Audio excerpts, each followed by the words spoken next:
You're nothing but lies. Smack runner with weak alibis. Smack runner, your game is through.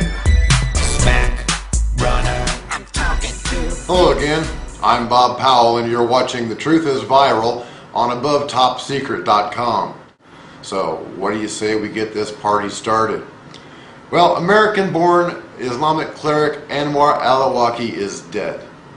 Right now, I'd like to turn my attention to Herman Cain and the remarks that he made at the Republican debate in Greenville, South Carolina. The fact that Anwar al-Awlaki is an American citizen. Yes. And that he's never been charged, much less convicted of a crime. He should be. But, well, whether he should be or not is beside the point. He has not been charged and he has not been convicted in a court of law. He's an American citizen. I agree. He should be charged. And since he's an American citizen, he should then be tried in our court. Wanting to strike while the iron was hot, I got in touch with J.D. Gordon.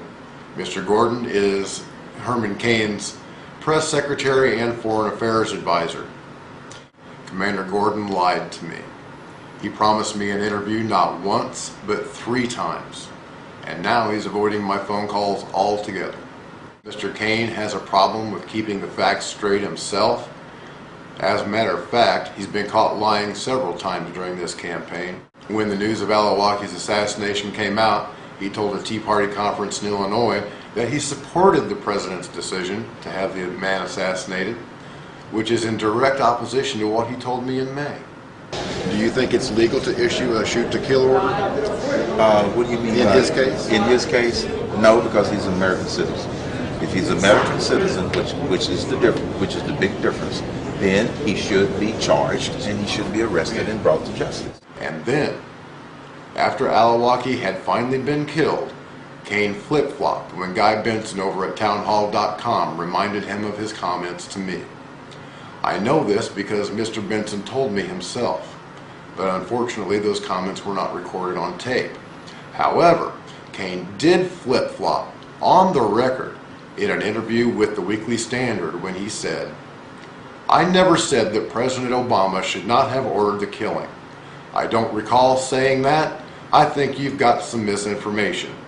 Keep in mind that there are a lot of people out there trying to make me sound as if I'm indecisive." Make you sound as if you're indecisive? Mr. Cain, you're doing a pretty good job of that yourself.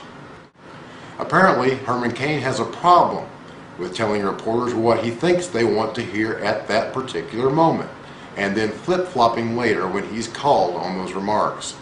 In fact, it seems to be a repeating pattern on the Cain campaign. Earlier this year, Cain told another reporter that he would not even consider having a Muslim in his cabinet or as a judicial appointee in his administration should he be elected. Would you be comfortable appointing a Muslim either in your cabinet or as a federal judge? No, I will not. In a later interview with CBS News, Cain tried to explain what he really meant. Let's start with what I really said. Okay. You know, with all due respect. Sure. The question was asked, would you be comfortable, and we have the transcript, would you be comfortable with the Muslim in your cabinet? And I said, no, I wouldn't be comfortable. I didn't say that I would not have one in there if they put the Constitution of the United States first.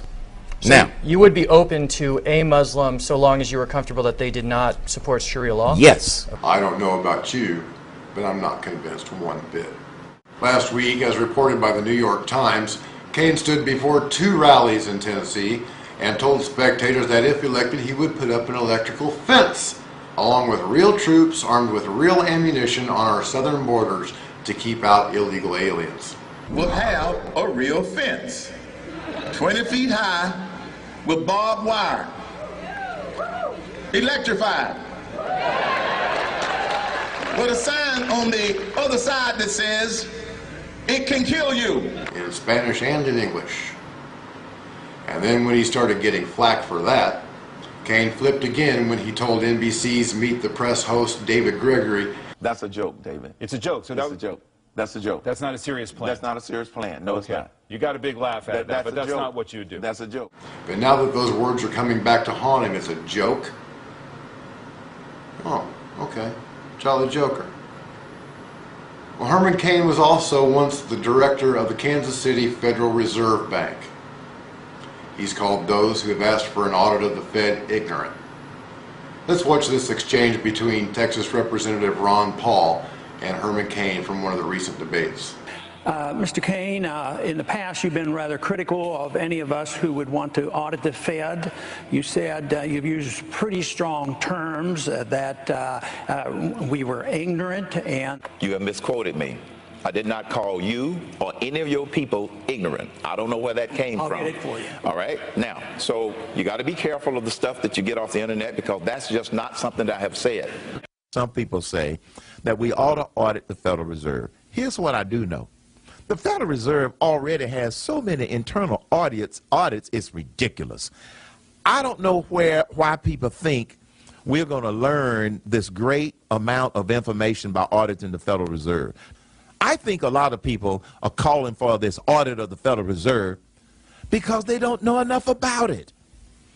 It's simply not my top priority. CNN moderator Anderson Cooper, in the recent debate on CNN, called out Mr. Cain on yet another flip-flop. It appears that just hours before the debate on Wolf Blitzer's show, Cain had proposed negotiating with Al-Qaeda. Yet during the debate, he denied it. But you're saying I mean, in your words, you said that I could see myself authorizing that kind of a transfer. Isn't that negotiating with, in this case, Al-Qaeda? I don't recall him saying that it was Al-Qaeda related. Yeah, he did. So where exactly does Herman Cain stand? He seems to change his mind on a daily basis about the most important issues that a president might face during his term. Either that, or he's the most misunderstood and most misquoted candidate in the history of political campaigning. There is one man in the Republican field of candidates who has never wavered in all of his years on Capitol Hill. Since being elected as a representative for the state of Texas to the Congress in 1976, he's stuck by his guns, he's stuck by the Constitution, he's stuck by the American people. He's never flip-flopped, he's never lied, he's won every single online poll, and he's being ignored by the mainstream media in a campaign designed to make him irrelevant. And believe me, he's not. He's the only hope that this country has. And his name is Ron Paul. Smack, runner, you're not